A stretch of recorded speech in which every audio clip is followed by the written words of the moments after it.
देखिए टोटल जो है मोटा मोटा जिस तरीके की जानकारी अभी तक आई है 20,000 करोड़ रुपए के इलेक्टोरल बॉन्ड जो है वो एसबीआई के थ्रू बॉन्ड्स के माध्यम से राजनीतिक पार्टियों को जिन लोगों ने डोनेशंस देनी थी उसके माध्यम से देने का केवल 6,000 करोड़ रुपए वो भारतीय जनता पार्टी को है।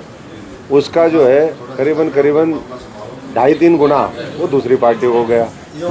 तो कैसे चला गया? तो इसलिए केवल मुद्दा बनाने के लिए मुद्दाहीन विपक्ष जो मोदी जी को हटाना चाहता है, मैं समझता हूँ कि वो कामयाब नहीं हो पाएगा। सारे उनके जितने पैतरे हैं, जितनी चालबाजियाँ हैं, जितने षड्यंत्र हैं, देश के अंदर मिलकर के षड्यंत्र कर रहे हैं, विदेशी ताकतों के साथ मिलकर के षड्यंत्र कर रहे हैं, लेकिन षड्यंत्रकारी जो है वो सफल नहीं होंगे और ज़्यादा ताकत के साथ मोदी जी 2024 में उभर करके आएंगे।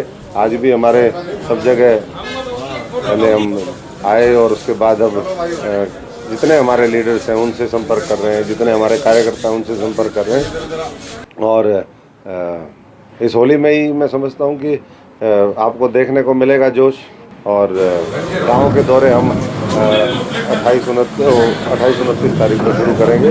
और मैं समझता हूं कि बीजेपी जो है एकमात्र आज विकल्प इस देश के सामने है।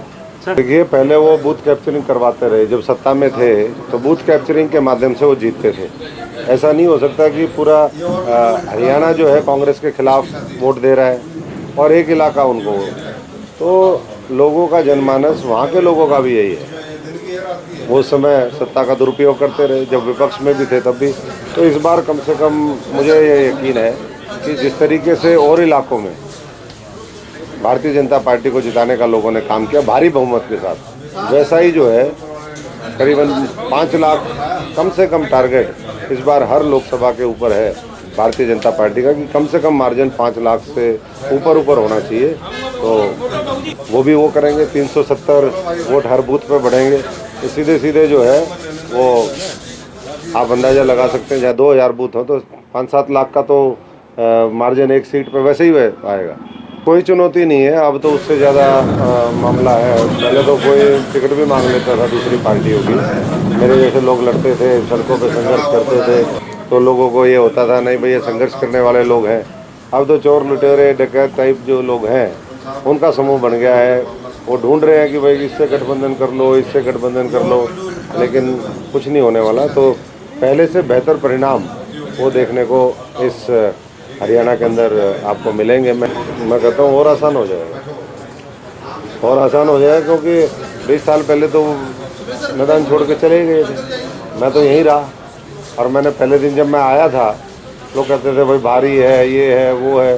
15 साल अशोक तंवर ने यहीं सेवा की, हारा जीता जैसा भी है। और यहाँ तो लोगों ने कभी अपना समझा ही नहीं इस इलाके को।